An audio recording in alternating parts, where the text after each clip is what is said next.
Hi everyone. Thank you so much for joining us tonight. We're gonna get started at about 4 past the hour. So for those of you who are just joining us, get a glass of water and we'll be starting in about 3 minutes.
Thanks everyone for joining us. We're gonna get started about 7:04, so in about 2 minutes. So for those of you who are with us already, just sit tight and we'll get started soon.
All right, awesome. I think we're going to get started. Thank you everyone for joining us tonight for this Researching ICE Contracts webinar. My name is Molly Gott, and I'm a senior research analyst at Littlesys, the organization that is putting on this training tonight. We're glad to be doing it, and thank you to all of you for joining us. I'm joined tonight by several of my wonderful colleagues at Littlesys, Lauren, a senior research analyst, Rob, another senior research analyst, and Allie, who's going to be doing tech stuff for us, also a senior researcher at Little Sis. Um, I'm going to just kind of welcome us and give folks a sense of what we're going to cover tonight, and then really the majority of the time we're going to spend with Lauren and Rob, with them walking us through some research tools and approaches for figuring out corporate collaborators with ICE in this moment. A couple of housekeeping things at the top. So we're a pretty big group tonight, about 200 people. So we decided to not have the chat going because it can get a little overwhelmed and overwhelming. But we do have the Q&A open, and Allie and I are going to do the best we can to answer people's questions in the Q&A.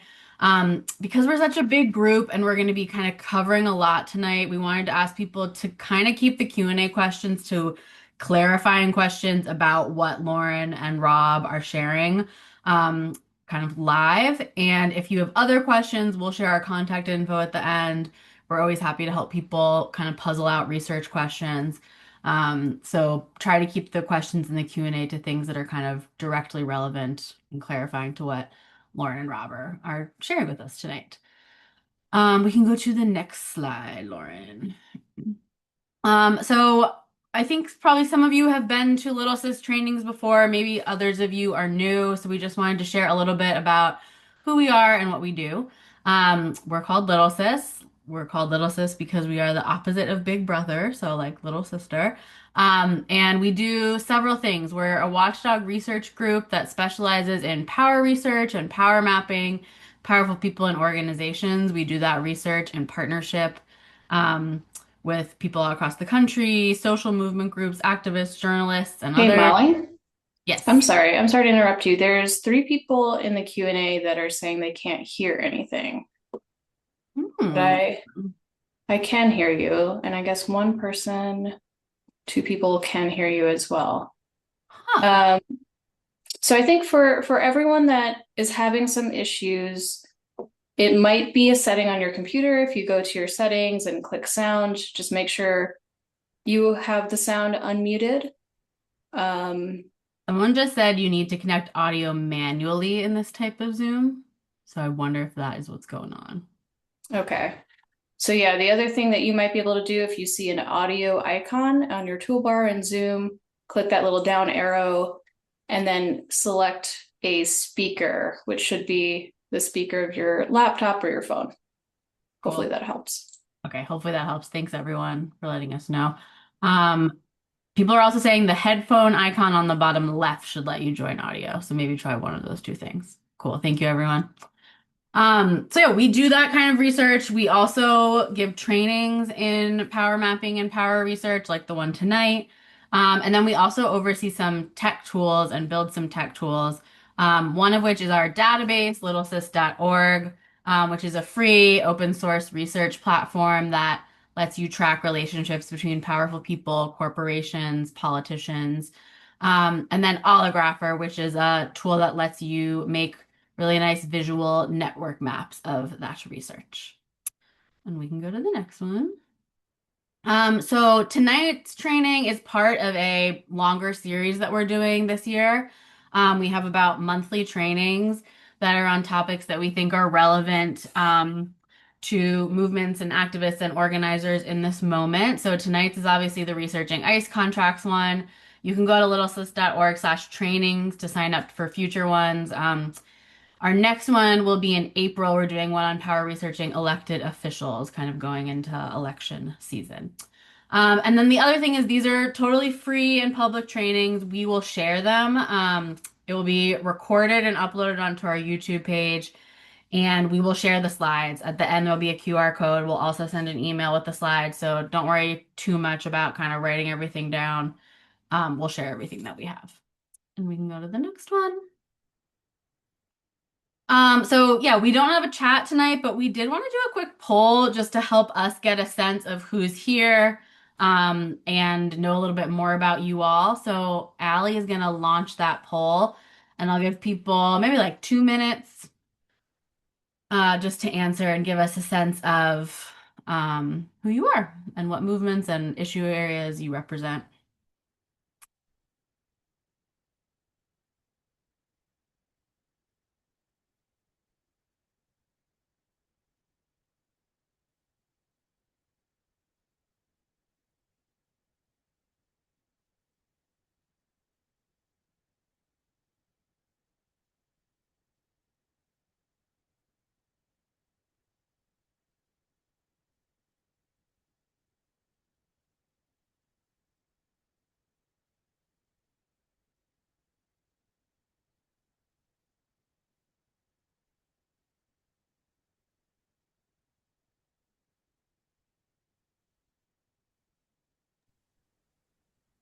Just give it another 30 seconds. Cool. Thank you, Allie. But a lot of new folks to Little Sis, so welcome. Great. Thank you.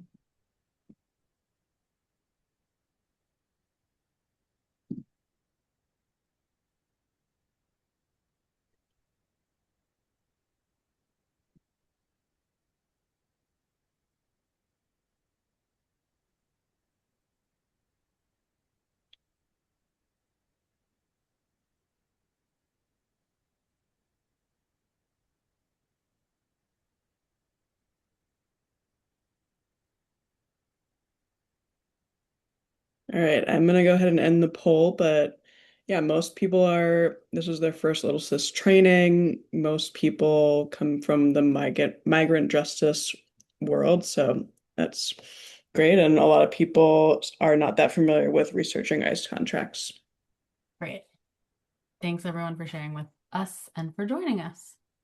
We can go to the next slide, Lauren.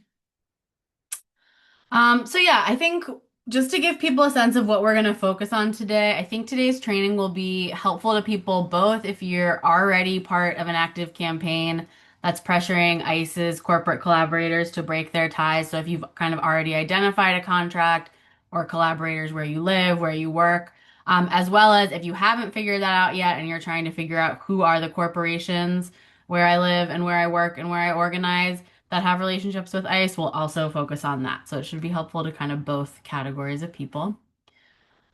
And we can go to the next one. One resource we wanted to share right off the top is this training kind of grew out of a guide that Lauren put together that's on our website right now called Six Steps for Researching the Corporate Enablers of ICE. There's a lot of different campaigns and efforts happening around this area right now. And we were getting kind of requests from lots of different kind of corners about how to do this research. And so we put together this guide. This training tonight is also part of that effort to kind of hopefully disseminate some of these research methods to broader. And Allie will put that in the chat. So yeah, we're going to talk a little bit about why ICE contractors, why it's important to be pressuring them in this moment. And then, like I said, really the most time we're going to spend is with Lauren and Rob going through several key kind of research tools. One is USAspending.gov and doing a demo of that. Also showing people how to use the GSA lease database to look at what landlords are renting to ICE. And then we're also going to talk about after you have identified a corporation that's collaborating with ICE in some way, what are things you can research and dig into that could help you pressure them to break that partnership? So whether it's leadership, philanthropic relationships, corporate partnerships, local subsidies they're getting, money that they're giving to your local politicians, figuring out who their investors are, all that kind of stuff. And then we also wanted to just share some Know Your Rights resources that kind of partners of ours and other people in the movement have been sharing around since we know that it's really important for us to be defending ourselves in this moment. So, a couple of things for people to just have in mind in terms of the lay of the land right now regarding ICE and corporate collaborators. So, I think most people who are on this webinar probably know, implicitly, explicitly that ICE needs corporations to carry out their agenda. They need logistical support from private corporations, they need financial support, and they need political support. And we're seeing right now lots of different kinds of corporations collaborating with ICE in lots of different ways. And so I wanted to just lay out some examples because they might be different depending on who you are, where you are, what kind of you're working on. So one is, I think, probably the one that people are seeing a lot written about, and has been very high profile, is there's giant tech companies like Amazon, like Palantir, that are really providing like key technical infrastructure and surveillance infrastructure for ICE. There's also private prison companies like Geo Group and CoreCivic that are providing infrastructure and build outs of where ICE can hold people. Um, and those are both companies, Palantir, Geo Group, CoreCivic, where really the bulk of their business that they're doing is in prisons, is in surveillance. And then there's kind of these other categories of, for example, logistics contractors like Enterprise Car Rental and Hilton Hotels and Omni Air Airline Company that are companies where it's not the majority of their business that they are doing around kind of prisons, surveillance. But they have these kind of smaller to them contracts with ICE, with DHS. We're going to talk about that later. That is enabling ICE to do the day-to-day business that they're carrying out right now. There's also, as I was mentioning before, local landlords that are often kind of like powerful real estate corporations in cities that are renting out office space to ICE. And then there's also companies that are advertising for ICE and allowing ICE to recruit through their channels, for example, Spotify. And we're going to talk about kind of all of these in different ways. There are kind of many emerging campaigns across the country of people standing up and speaking out and pressuring all these categories that I just named of corporations to cut their ties with ICE and winning, which is very exciting and powerful. So maybe people have seen that Spotify stopped running ICE recruitment ads on its platform after people were calling for them to stop doing that and boycotting Spotify. An airline company called Avelo Airlines, which was running deportation flights for ICE, was pressured by a broad coalition of immigrant groups and allies across the country and have also stopped working with ICE. So we're really seeing kind of a groundswell right now of people taking action to hold these corporations accountable for the role that they're playing in the ICE machine.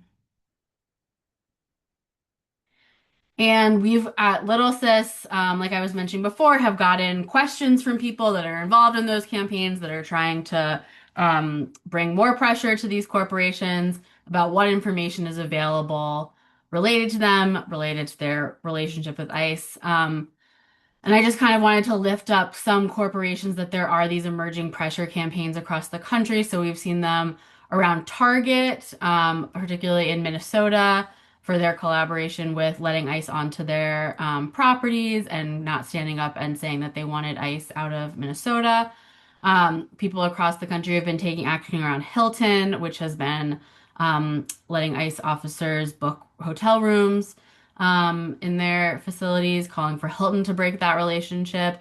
There's also workers at companies that are collaborating with ICE that are standing up. So, for example, Thomson Reuters, which is a media and legal research tools outfit, has a contract with ICE, and their employees are calling on the company to end that contract.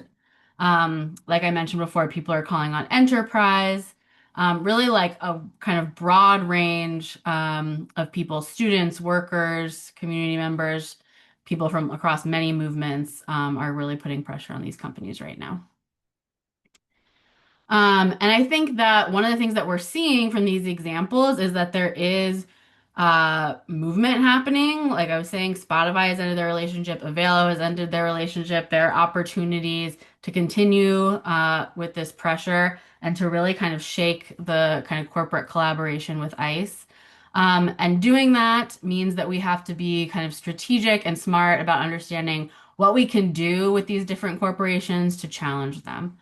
And I think that there are kind of living examples, campaigns happening right now that are kind of showing the way for us. One of which is the Stop Avelo campaign, which Lauren, who's going to talk in a second, did some research for, which was a budget or is a budget airline that started running deportation flights as a subcontractor for ICE this past April. They had about a $150 million contract, and due to pressure from people all across the country, have ended that. And really to bring that pressure to bear, one of the things that we have to do as power researchers is understand what Avelo needs in order to carry out their work, what they care about, and what relationships they depend on to do business day to day. And then where are there opportunities for us to pressure those things and to bring to light what Avelo is doing and collaborating with ICE among all these different places. So that's a research question. It's a power research question. And some of the things that we looked at, we're looking at what kind of public subsidies does Avelo get? Who are their investors? What partnerships do they have? Whether that's with nonprofits, universities, other corporations. What do they care about in terms of making money right now and kind of reputationally? These are all kind of questions we're going to talk about tonight. So to have in mind when we're figuring out how to pressure these companies in a way that actually makes a difference and leads to them ending their contracts. And I think With that and kind of framing in mind, I'm going to hand it to Lauren, who's going to take us through USAspending.gov, which is kind of the first go-to spot if you're trying to figure out what corporations are collaborating with ICE. Okay, great. Thank you. As Molly said, I'm Lauren. So I'm going to be going over USAspending.gov. This is like the main source to try to look for contracts with ICE. I will say that it can be pretty tricky to actually locate a contract. We'll talk about some reasons why it's fairly tricky. But I think this is a good place to start. And, if you kind of strike out with USAspending, Rob's going to talk through another research tool, and we're going to follow that up with some additional research avenues too. So USAspending.gov, this is really the official source for federal spending, both total spending, including how much they spend, internally, but really you can find good information about spending from the federal government, on contracts, grants, loans, and other forms of financial assistance. The data there covers fiscal year 2008 through present. We're going to talk about what fiscal year actually means. And usually these awards are, bigger than $25,000. Sometimes you can find smaller ones in the data as well. We'll see in a minute when I demo the tool that you can apply a lot of different filters to help your search.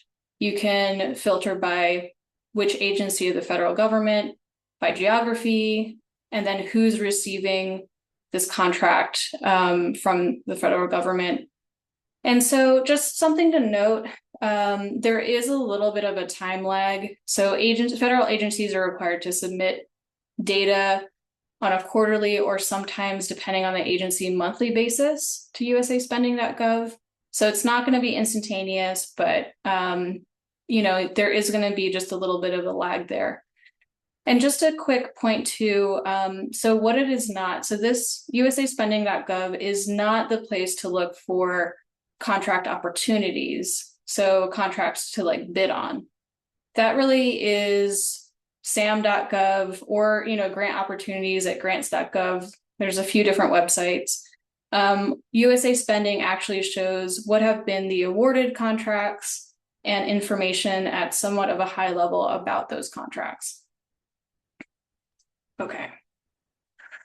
So before we get to looking at USAspending.gov, let's talk briefly about the Department of Homeland Security. DHS doesn't just include ICE. There's actually 9 different operational units within DHS. Some that seem familiar, maybe some here that might be surprising. So under DHS is actually FEMA, Coast Guard, Secret Service, TSA. There's a couple other agencies like CISA, FLETC, and then there's 3 that maybe we want to look at when we're trying to pull contracts relating to ICE or immigration enforcement. We're going to want to pull for ICE, but we also want to include contracts probably to Customs and Border Protection, CBP. So CBP, its jurisdiction includes areas within 100 miles of the coastline and ports of entry to the US. So 100 miles, that kind of buffer around the coastline includes about 2/3 of the US population. It's a pretty big area. It includes most major cities. So if you're living within that area or within some of the major cities there, you might want to include CBP as part of your search for contracts too, because they might be performing some of the enforcement operations. You might also want to include in your search for contracts USCIS, so US Citizenship and Immigration Services. Typically, this has been the agency that really covers, that administers immigration and naturalization system. They're like the main agency that processes applications and some immigration benefits. But last fall, their powers were expanded to include some law enforcement as well. So you may want to include that agency in your search for contracts. Okay, so let's talk a little bit about some terms that are going to come up when we do this demo. Fiscal year, it's a little wonky, but it's different than a calendar year. So that our calendar, of course, runs from January through December. The federal fiscal year runs through October through the following September. So for example, if you see, we're going to interact with one of the filters, you can filter on fiscal year.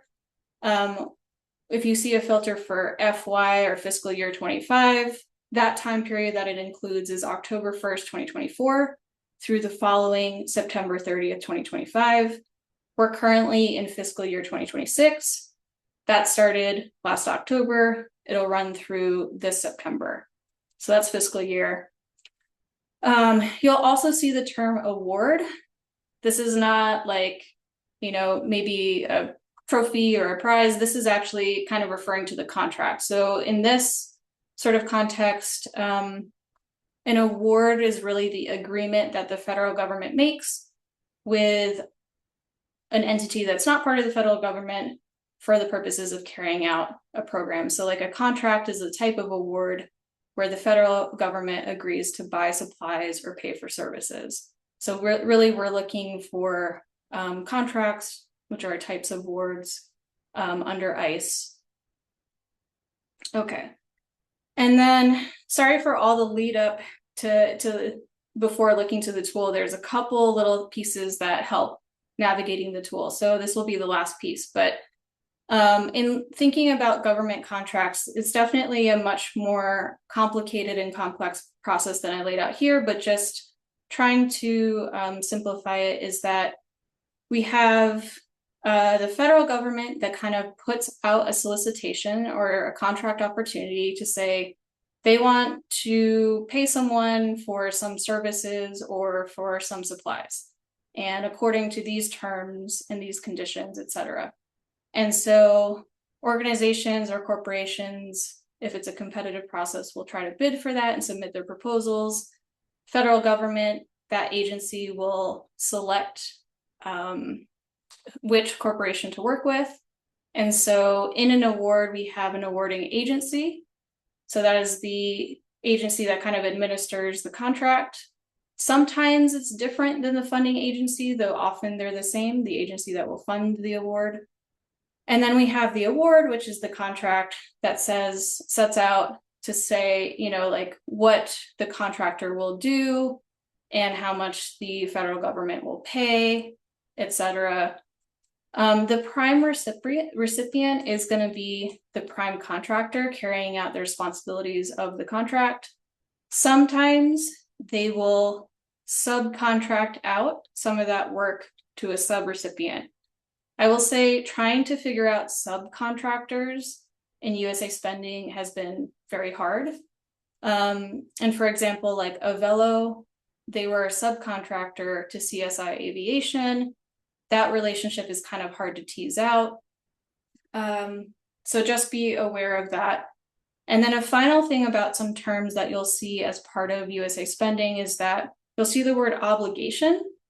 This is really just what the government promises to pay for whatever services or supplies that are part of the award. And then you'll see the word outlay. So that's the money that's actually been paid out. So usually you'll see like the obligation is some bigger number, and then they've paid the outlay, which is like smaller, or if they've paid the full contract, it'll be the same amount as the obligation. Hopefully that makes sense. Okay, so let's actually, I'm going to stop sharing and actually go and start demoing USAspending.gov. Let me try that.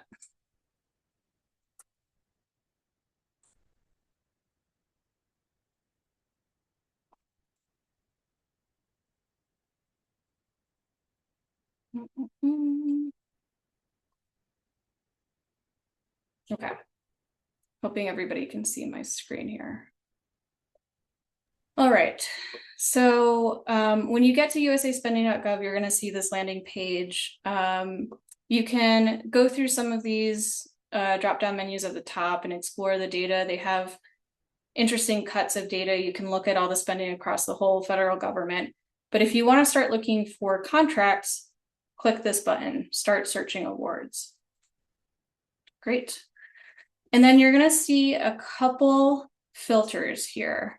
For example, if we wanted to just figure out, so what are the largest contracts awarded to ICE in the past 2 fiscal years?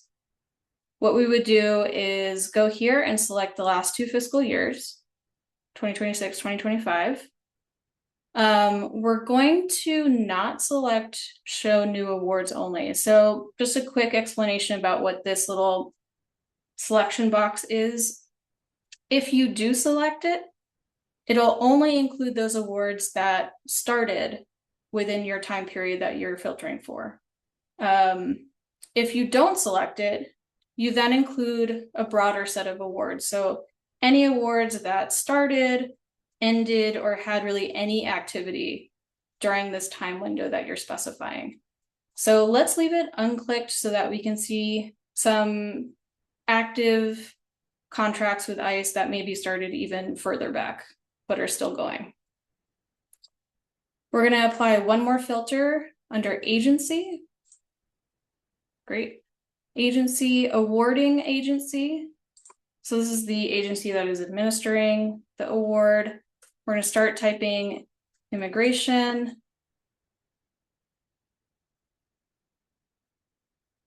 And customs. Click on that. We're gonna, sometimes it gets a little tricky and it just adds things by accident. So we're gonna actually take that off. Let's just look at ICE here and then hit submit. Great, we can see that we've applied a couple filters at the top. Let's scroll through some of these big contracts. Now you can see by default, it does sort by largest contract to smallest. So again, obligation is the amount that the federal government is promising to pay for this contract. Outlay is how much they've paid so far. And so we see probably, here we see a couple familiar names. We see CSI Aviation, which was the prime contractor that was running deportation flights. We see a couple things. We see Palantir with this contract for 145 million. We see Geo Group, we see CoreCivic. But what if we wanted to look into some of the names that maybe are not familiar to us? So STG International, I personally didn't know who they were. Maybe some folks on the call do know them, but if you want to learn more about this particular contract for 641 million, you can click on the Prime Award ID, which we're going to do in a second. If you want to just generally look at STG International and any sort of contracts they have with the federal government, you can just click their name here and it brings up like a profile page. But let's go and look at this contract information. Okay. So first we see the recipient of this contract is STG International. They're located in Alexandria, Virginia. We can see that this contract actually started a couple years back in 2018. And its technical current end date was last March, but sometimes contracts can get modified and extended. So we have a potential end date here of January 29, 2026. Possibly it's still active. It's a little hard to tell from this. One thing I will say is that you don't get full contract. You don't get the full contract details here on USAspending.gov. You get some high-level summaries. It's really hard to find the contract document itself, but you can get some information from here. So we see that the contract is for 641 million, 263 has already been paid out, but like what is ICE paying this company to do? We have a very, very brief description here that says medical staffing services. So that's some information, but let's scroll down and see if we can learn anything else. Let's see. Again, medical staffing services. You can see kind of how some of the payout has gone here through those transactions. We have a few additional drop downs that we can look through. We can look at place of performance, so where this contractor is actually performing the work. We're seeing Alexandria. What else? We have the award ID here. If we need to look up and maybe Google that to see if any other documents come up, this is called the award ID or the Procurement Instrument Identifier, PIID. The other thing that can be helpful in tracking down additional information is by looking at competition details, and they'll list sometimes a solicitation ID. So one thing we can do is take this ID and Google it. So just go to Google and kind of type in solicitation, that ID, and just see what comes up. We have a couple of different options here. If you can see my Google results, hopefully you can. I know that there's one of these has like a little bit more information, so I'm going to go to that, but I'm going to click on this one. And we can see that when the federal government was putting out the contract opportunity, it provided some information about what would be part of this contract. So we can see in this description that basically they want this contractor to provide ICE detainees medical, dental, and mental health care services. You can see some of the clinic locations that they're wanting this contractor to provide medical services for.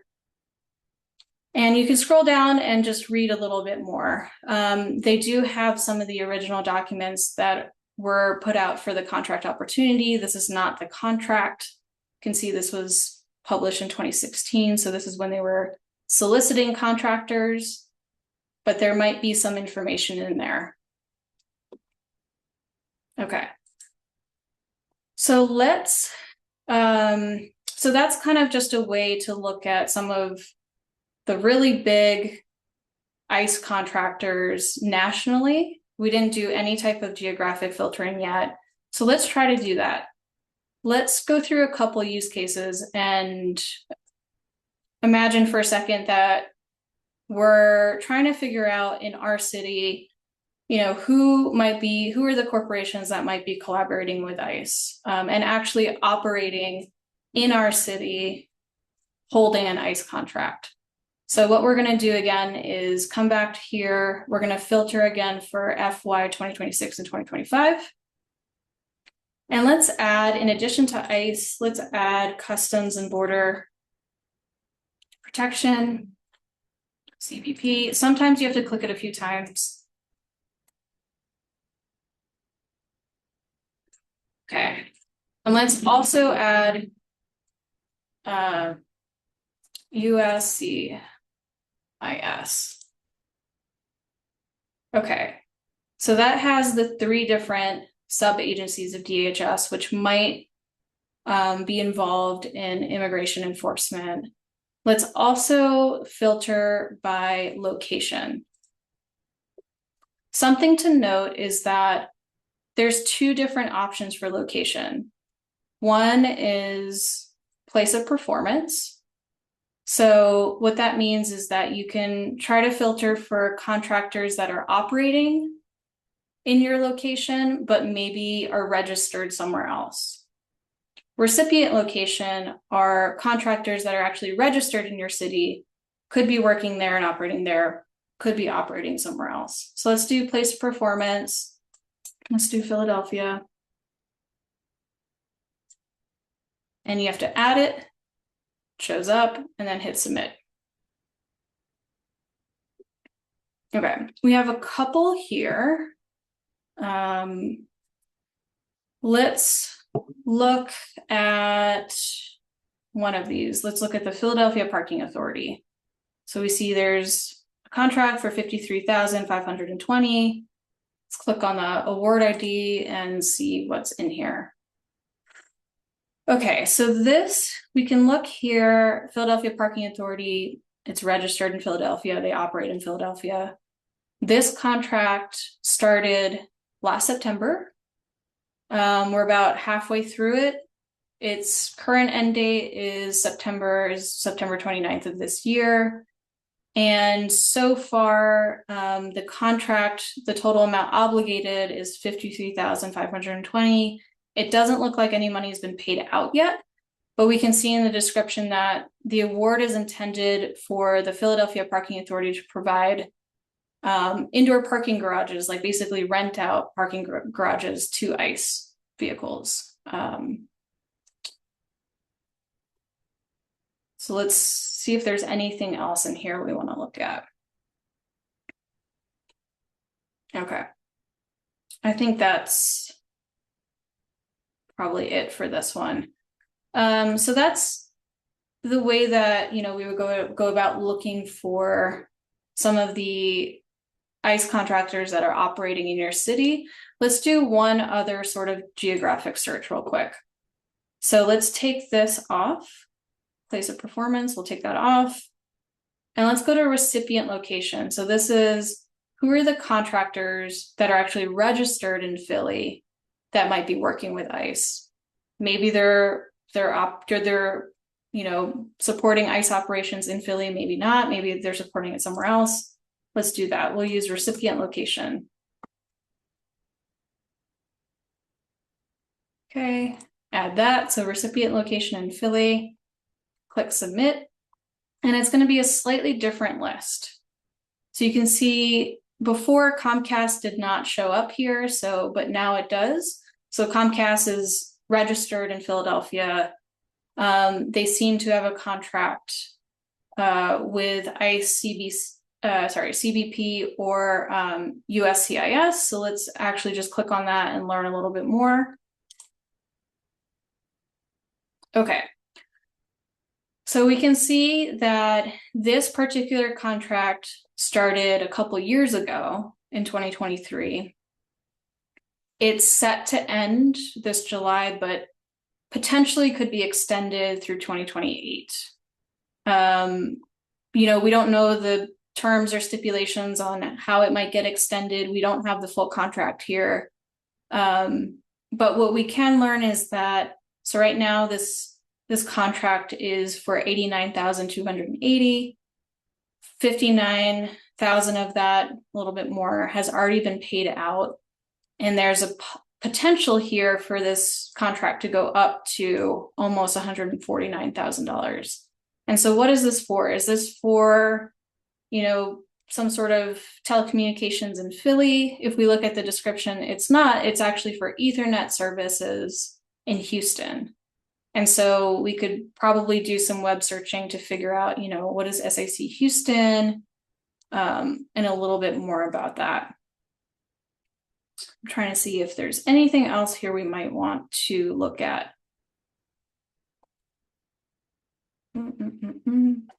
One thing I might point out is it's good to check, who is actually the awarding agency. So we can see here is, yes, actually, this is a contract between Comcast and ICE directly.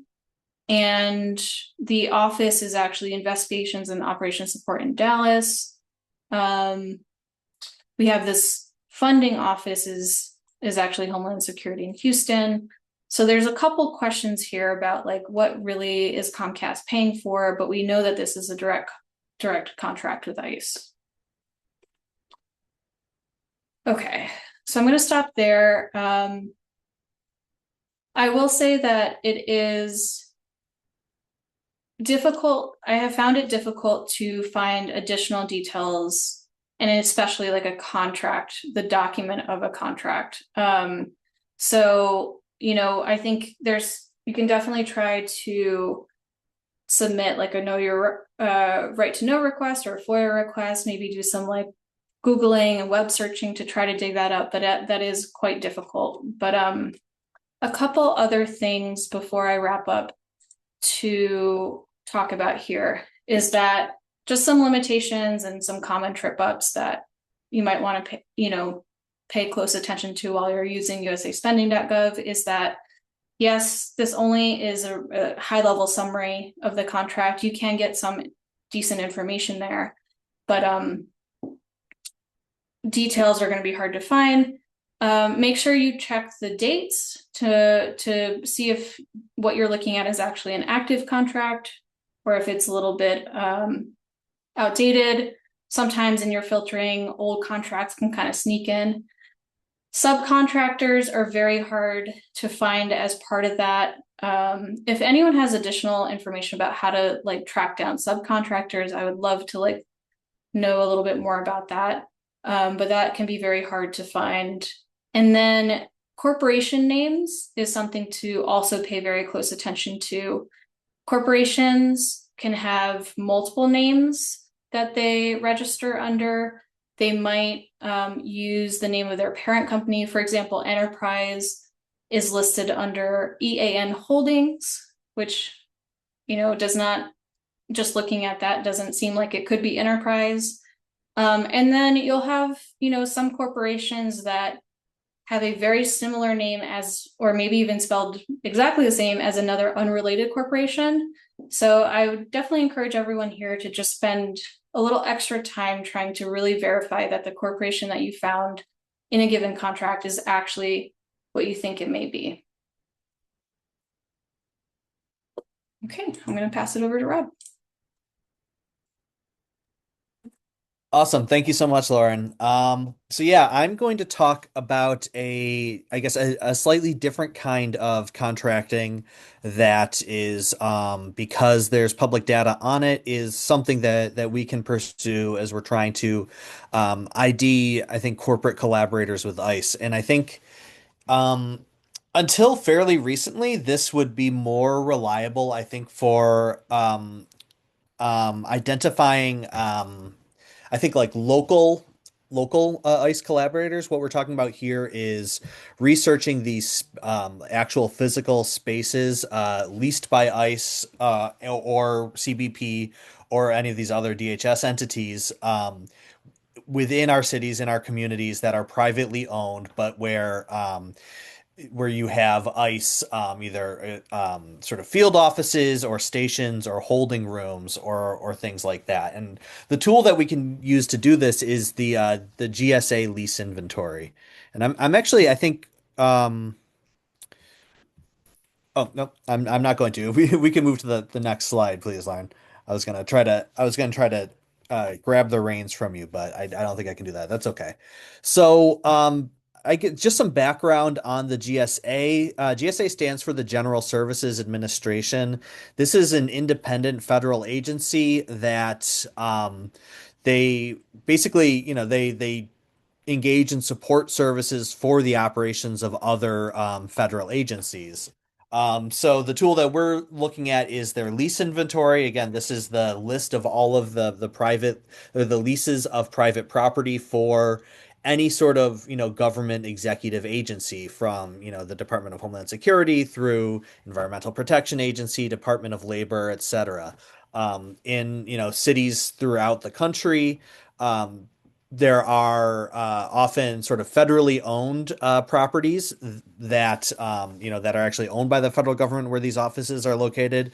But I think more and more often, these federal offices are actually located within, privately owned buildings. And there are, I think, increasingly, real estate, development companies, real estate investment companies, who specialize in either building or acquiring these office buildings that have a large number of federal leases. And so you will see, you may see these companies come up, and that really own properties kind of across the country, leasing to the federal government, both to, DHS agencies, but also to, some of the more, I think less controversial, or more, socially productive federal agencies, again, like your Environmental Protection Agency, Department of Labor, etc. So GSA publishes every month an inventory of all the federal government leases of private property, and as a large, spreadsheet.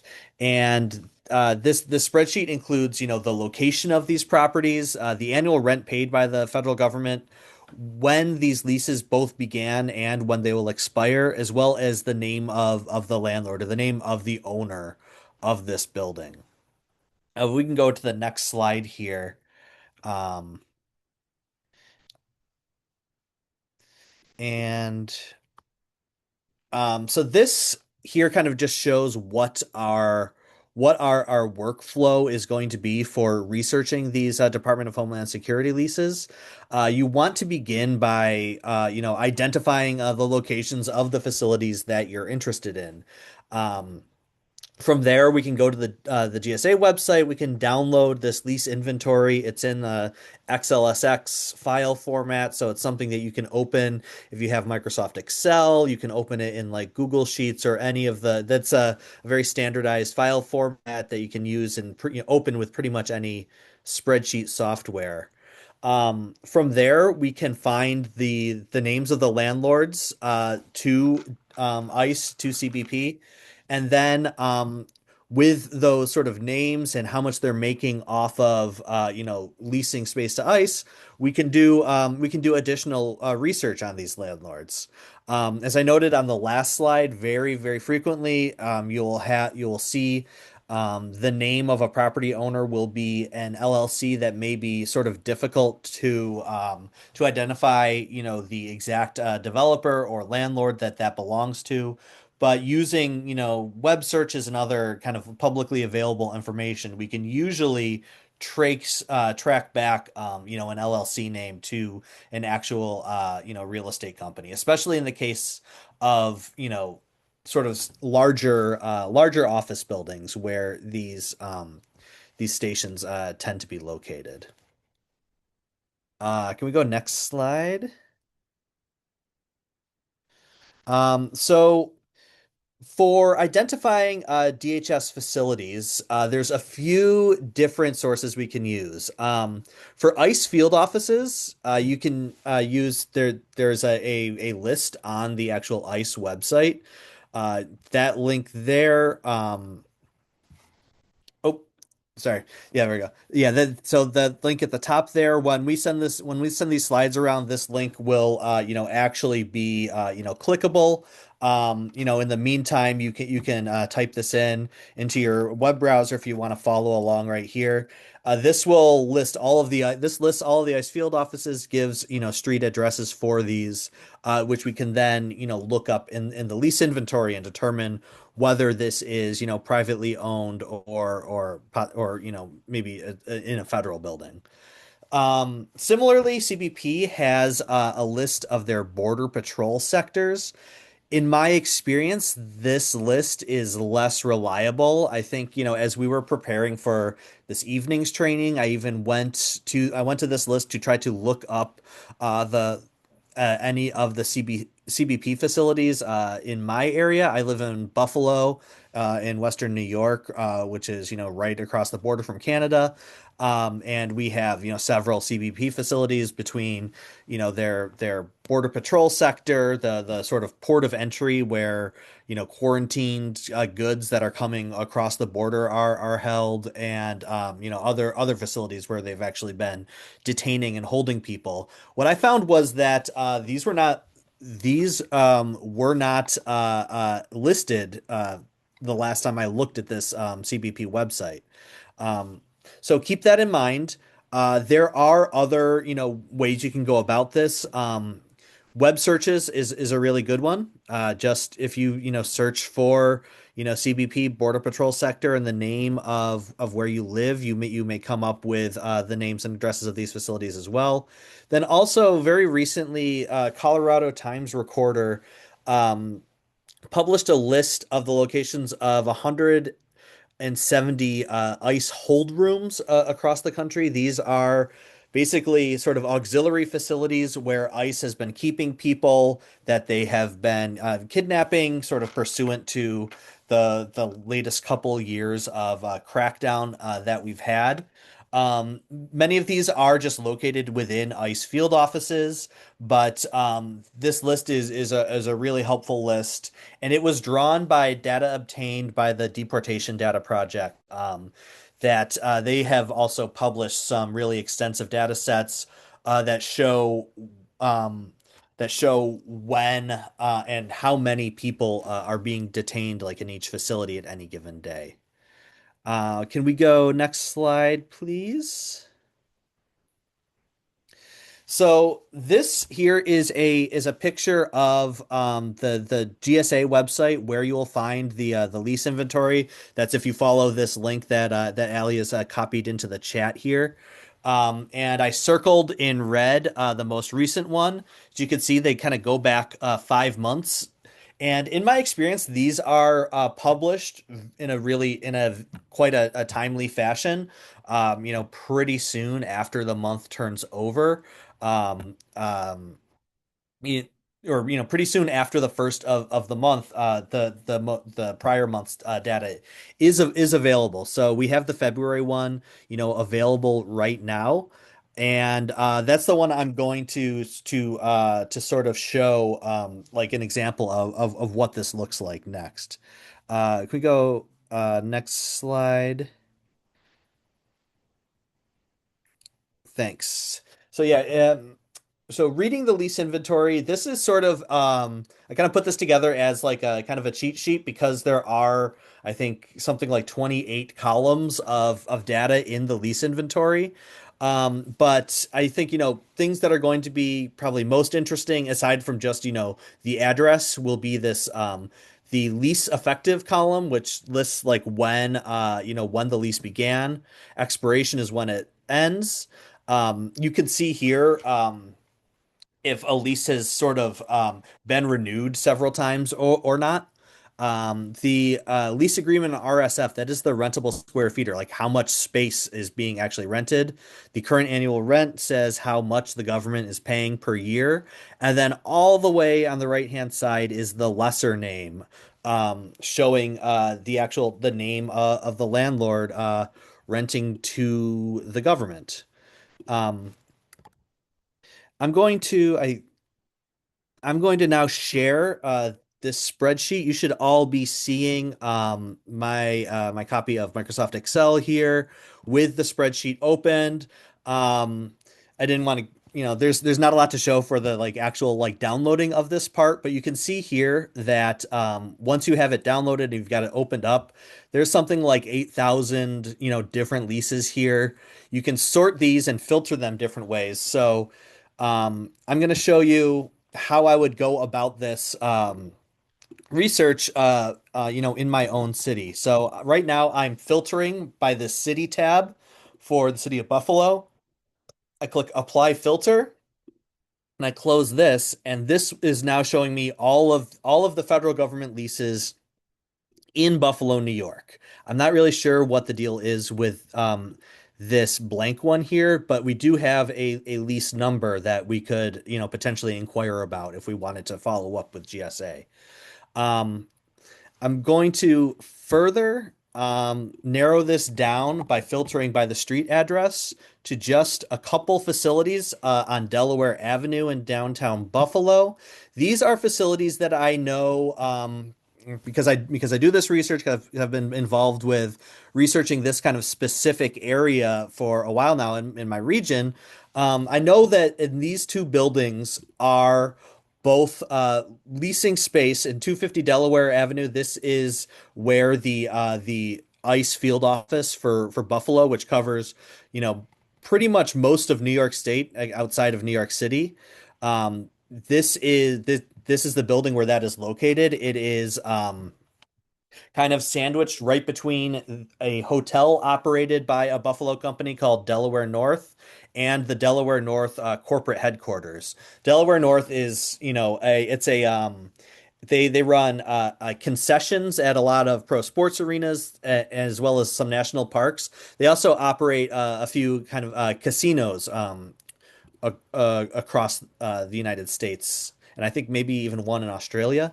Um, this other one, 200 Delaware Avenue, this is just a block south of there. And this is where I learned recently that Customs and Border Protection has also been renting space. So we can see here, if we scroll over to the right, we can see some of those columns that I was talking about. M here shows lease effective. This shows that for that 250 Delaware Avenue, they began leasing space there in 2017. 200 Delaware Avenue, that was in 2011. We can see when these leases expire. This is, this can be important from a campaigning standpoint right now because these leases are expiring very soon. um there's an active campaign to pressure the owners of these buildings into actually canceling these leases. Going further to the right here, we see the like the rentable square feet again, as well as the number of parking spaces. um as we keep going all the way over, we have the lesser name. And this here is a good example of what I was talking about. So the one building, it says it's owned by UniQuest Delaware LLC. The other one is TCC Building R Associates LP, which stands for Limited Partnership. Very innocuous names. I can tell you right now, kind of like as a spoiler alert. These are both corporate entities of a Buffalo-based developer called Uniland. And that kind of brings me to the next piece here, which is doing this, additional landlord research. Um, so once you have the names of these corporations that are leasing space to ICE, you may not have the advantage of just recognizing their LLC names. Maybe you're not like an obsessive researcher of your local landlords quite yet. There are tools that you can use to try to unwind those things. Um, there's not time enough to kind of go into all of these with demonstrations, but some of these tools that you can use are your state business or corporations database, where you can look up businesses that are registered in your state. Often they will tell you, the names of the managers of that LLC, which you can then, do searches on to find out, what real estate company, they are from. Sometimes it will list an address for the business that you can recognize as being, the headquarters of a real estate development company. Um, your city or county property database is another good place to try to unwind these LLC informations. You can both, search by the name of an LLC or a corporate landlord in the city or county property database, and you can see, both other properties owned by that company as well as the address where that company's tax bill gets sent. And once the address where their tax bill gets sent, that is usually going to be the company's corporate headquarters. And you can use that to trace it back to the actual, the public facing name of that business. The last tip here is just running web searches on LLC names, putting those names in quotes, or putting the taxing addresses in quotes in an LLC um, in an LLC. Sorry, if putting the taxing address associated with an LLC into a search engine like Google or something, can take you back to identify, who is behind that LLC. Um, I think that is it for my section. I think I'm handing it back now to am I handing it back now to Lauren, I think? Yeah. Yep, thank you. Sorry about that. All right. So we had, I covered USASpending. Rob just covered GSA leases. Let's spend a couple more minutes just giving everyone here we'll give everyone here just a broad overview of how to pursue a couple additional avenues of research into what types of support an ICE contractor might get that you might think about involving in your pressure campaign. So let me start the slideshow again and share my screen. Okay, so what are some other pillars of support, as we call them, that might help prop up an ICE collaborator. We could think about looking into who leads the corporation, looking into their executives and board members, and then what ties to other corporations or academic and cultural institutions they might have. We can look into subsidies, investors, various corporate and also cultural partnerships they might have, and just generally, you know, what they kind of stake their reputation on. So if you want to look into who are the leaders, executive board members of a given corporation, great place to just start to understand that is just look at the corporate website itself. Usually they'll have a section of the website called leadership or called governance. Here's just an example with Avelo. Usually they'll include short biographies on the executives and board members that you can learn a lot about.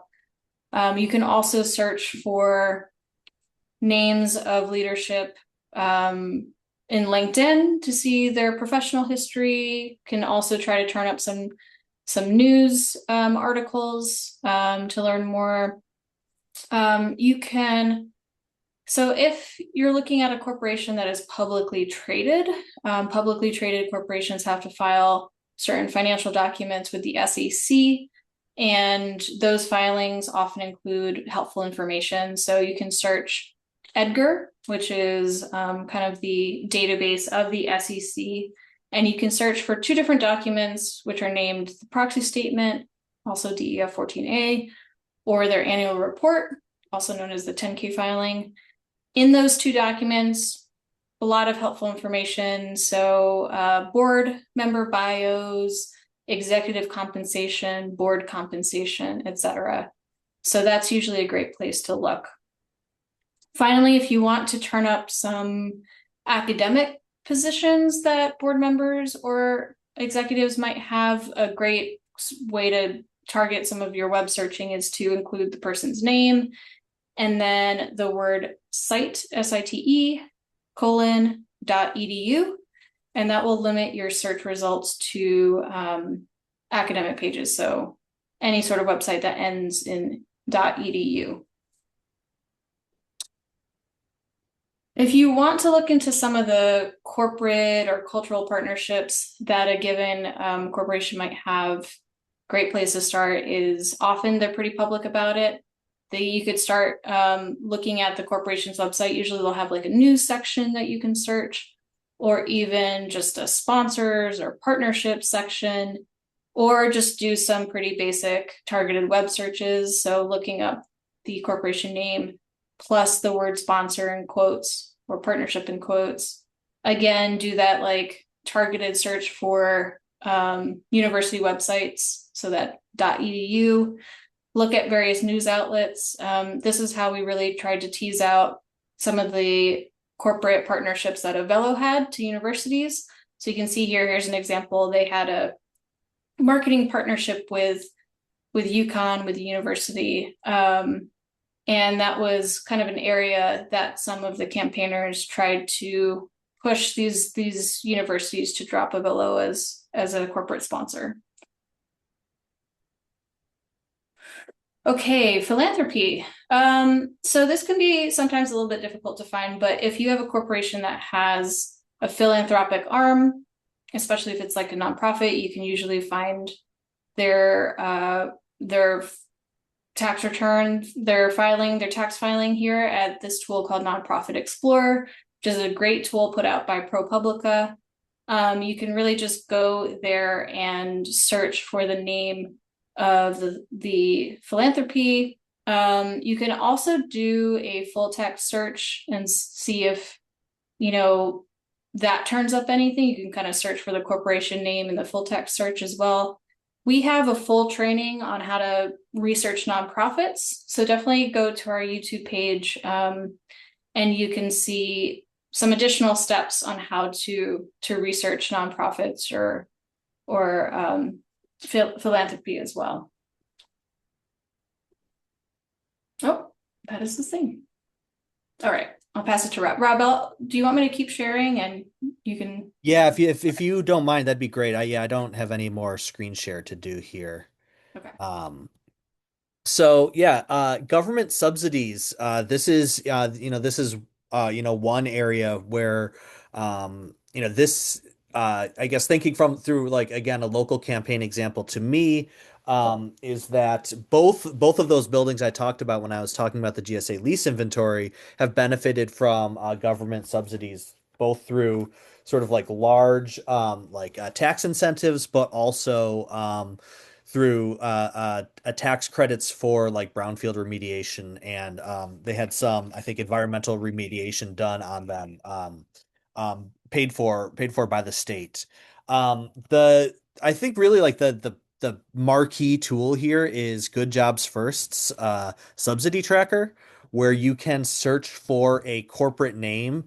Um, right in right in their subsidy tracker website and come up with a list of all of the subsidies that they've received. So I mean, this has been kind of like a sticking point for folks in Buffalo, is that not only have we massively subsidized with millions of dollars of public money the construction of this headquarters for a privately owned company, but also they're the people that own that are also getting money to by leasing to ICE right within that building.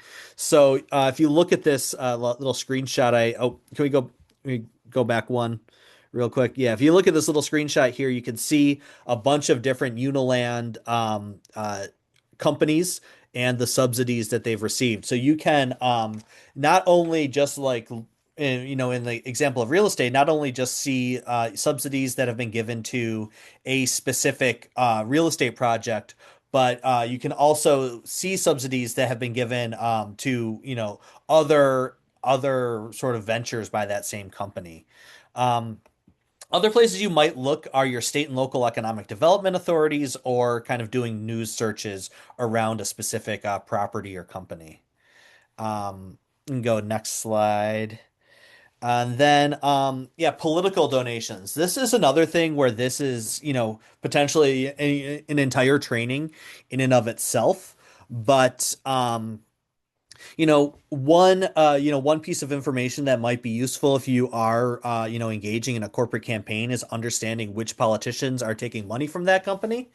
So if you go to the Federal Election Commission database, you can search for that corporate leadership that Lauren was just talking about researching in the FEC database to find which national level politicians they've been giving to. Your state and possibly even city government will also have a state or a local campaign finance database, so you can see which local politicians doing the same thing by searching executives, board members. And if you live in a state like I do in New York, where corporate campaign donations are allowed, you can even search the name for the corporation itself there to see how much money they're giving to politicians. Lastly, Open Secrets is a great website that compiles a ton of information on political donations and lobbying. They have a certain number of, I think, free searches you can run every month. But if you search for the name of a corporation on Open Secrets, you can see all of the political donations made by people who have listed that corporation as their employer. And so you can see at a federal level, corporate campaign donations directly to politicians are not allowed, but because people are supposed to disclose who they work for, you can see when, like a whole suite of executives at that company have given to a particular politician. And Open Secrets kind of brings that all together in a really helpful way. And then investors, again, this is a place where to see, I think, like the very top investors, you want to be using that proxy statement that Lauren talked about on the Edgar database. And if you navigate to the beneficial owners section of the proxy statement, you will see, I think, everybody that owns at least a 5% stake in the company. Um, if it's publicly traded, you can also go to the website whalewisdom.com and search for the company name there. and scroll down to the shareholders section, and that will include um, many shareholders. This is mostly going to be like hedge funds and investment companies that are shareholders, just because they have to disclose that to the SEC.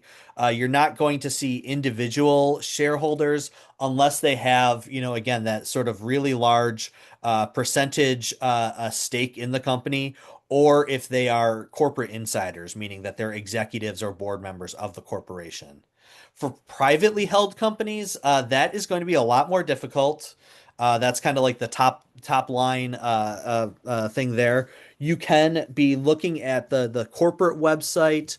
If it's like a family owned company, they will probably be bragging about that, and then you can understand that this company is owned by this family specifically. This is another area where news searches might be a friend too. Just using a search engine, like Google or something, or if you have access to a database like Factiva or Lexis through work or university, you can be searching in the news for information about corporate ownership there.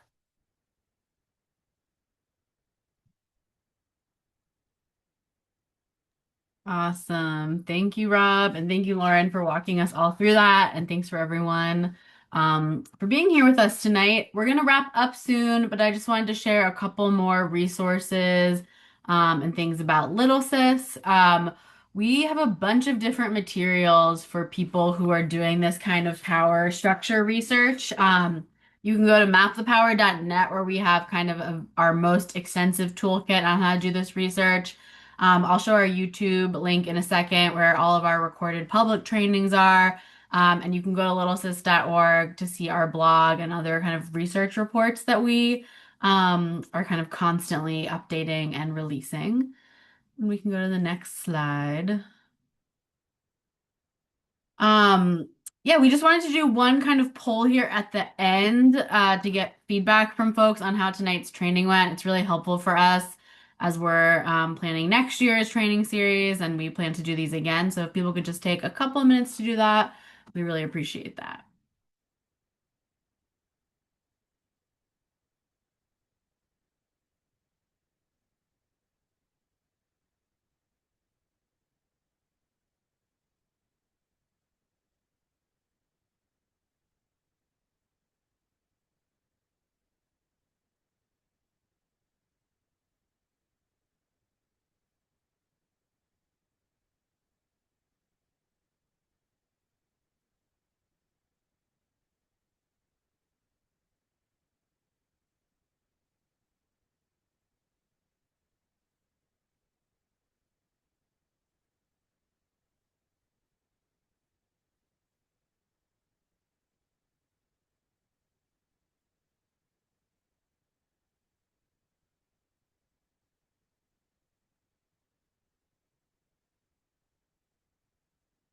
We'll give like one more minute. Thank you all so much.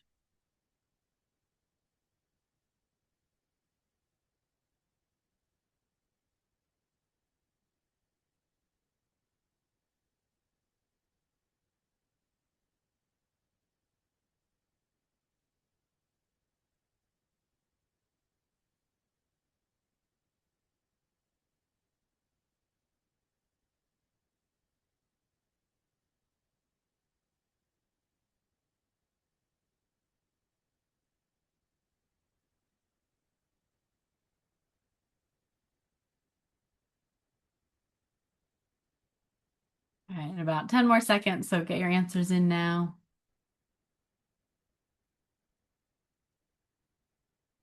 Awesome. Thank you, everyone. I think we can end that, Allie. Thanks so much, everyone. That really helps us when we are preparing for next year. And then the last couple of things. So, like I said, this training was recorded. It will be on our YouTube. The link is right there. And you can also just search for Public Accountability Initiative in YouTube for our channel. This training will be on there. All of our other trainings in our public series will be on there. There's also a QR code you can scan for that to get the slide deck for tonight. And we will send an email. As long as you registered for tonight, you'll get an email with a link to the recording as well as a link to the slide deck. But if you want the slide deck now, you can go ahead and scan that QR code. Awesome. Thanks, Lauren. Go to the next one. There's just a link to our Map the Power toolkit again, especially for some of the stuff that we went over kind of quickly at the end. There's some good additional resources there. And then this is also a slide that people can kind of just refer back to that has links to all the different materials that we shared in the chat. Lots of people are doing lots of really great research and work around ICE collaborators. So there's lots of stuff out there. So make sure to take a look so you don't have to kind of reinvent the wheel. And then the last thing for tonight is we do these trainings for free. We want to be able to keep providing them for free, but if you are moved to donate a little bit to Little Sis, you can scan right there to donate or go to littlesis.org/donate. Yeah, even like $3, $5 really helps us be able to keep this training program going. And then we are here to support you all. If you have additional questions, things you want clarified from tonight, projects that you are hoping to collaborate with us on, we're always here to be reached out to. Lauren and Rob's contact info is there at the top, so feel free to reach out to them. And I think that will be a couple minutes early tonight. And I think that'll be all that we have for tonight. So thank you everyone for joining us. Thank you to Lauren and Rob and Allie for tonight's training. And we hope to see you all in next month's training. Thanks all. Bye. Thanks, everyone.